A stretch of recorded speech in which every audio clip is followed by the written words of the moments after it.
My first husband, I have nothing bad to say about him.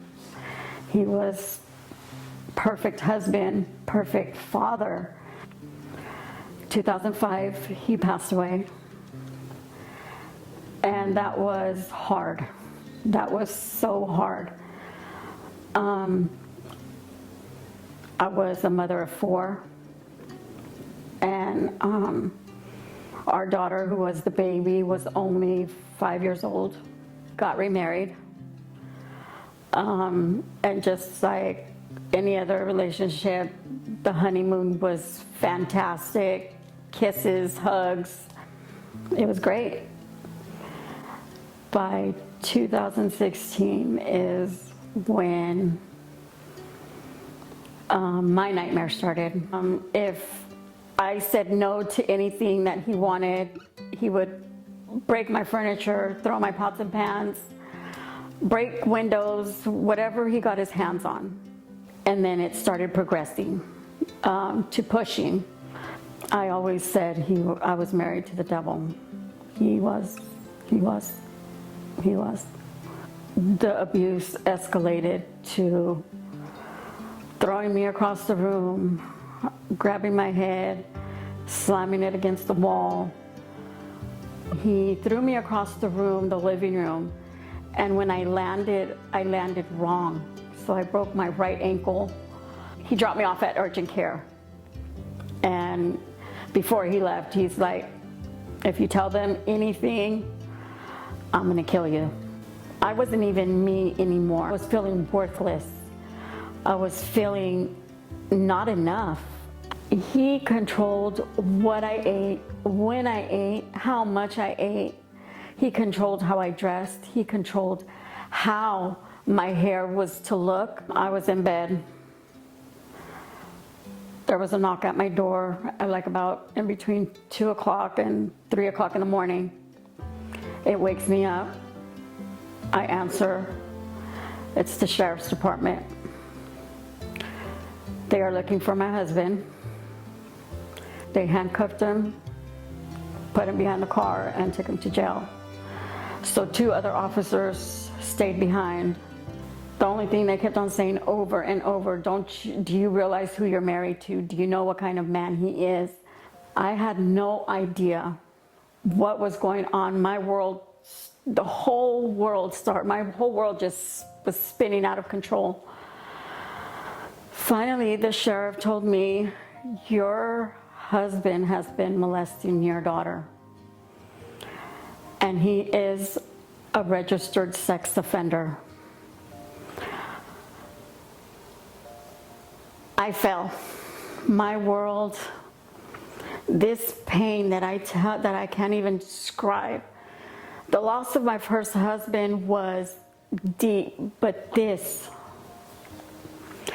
was a pain that I don't wish on no one, to know that your daughter, your baby, was being molested by your husband. That's where everything started.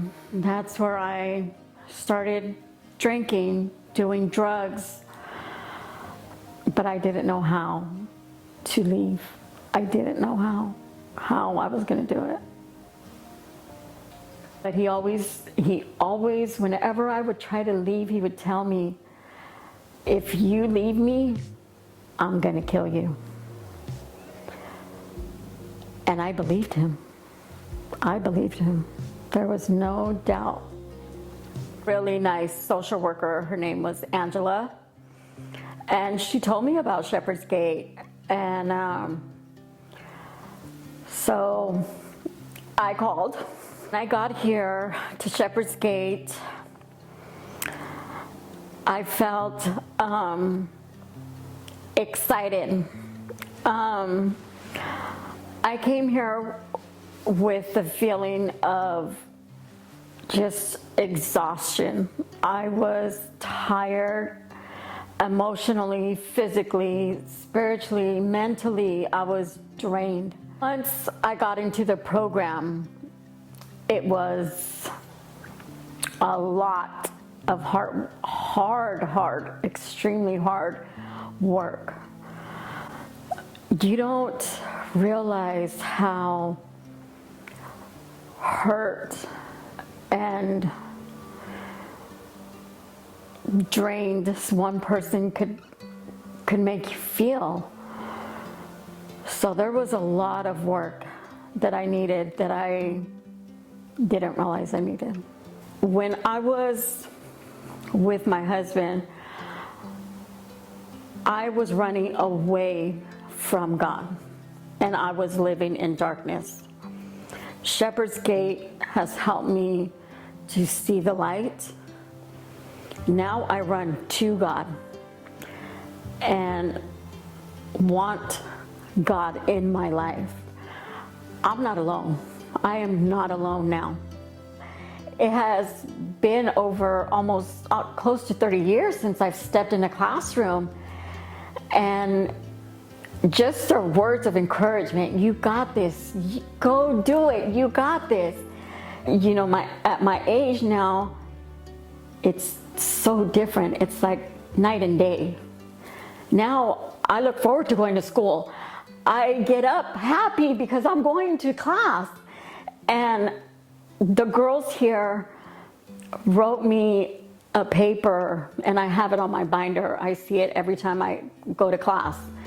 How proud they are of me, how they look up to me. Someone looks up to me? That's so mind-baffling for me. It blows my mind to think where I once was and where I am now. And God, I know I keep on saying it over and over, but God, help me to be where I am at now. Shepherd's Gate, staff, volunteers, the teachers are just amazing. Staff is amazing. They do not give up on you. They don't give up on you. They push you and push you because they see your potential. They see my potential. They seen what I could be, and they believe in me. So now I walk with my head high. I'm in a community now, and it feels so good that I know someone is in my corner, and if I'm doing something wrong, they're gonna hold me accountable. And it's such positivity. The women are just so amazing. And I love it. I've never had that. I love it. It's great. It's great. Makes me smile just thinking about it. I lost my children over alcoholism and drugs. And since I've been sober, I've done my 12 steps. I've had my sponsor. It's been over a year. And because of my sobriety, I've had the reunification with my children. I've had the reunification with my parents. And when I was here, the first time my mom and dad came to see me, my dad said a sentence that I had never heard in my life. And he cried when he said it, but he made me cry. And he told me that he was so proud of me for being here and doing the right thing, God's way. And my mom said, God answered our prayers. And that just made me cry, and made me feel so good. And I'm just so blessed that my parents were able to see the miracle that God could do.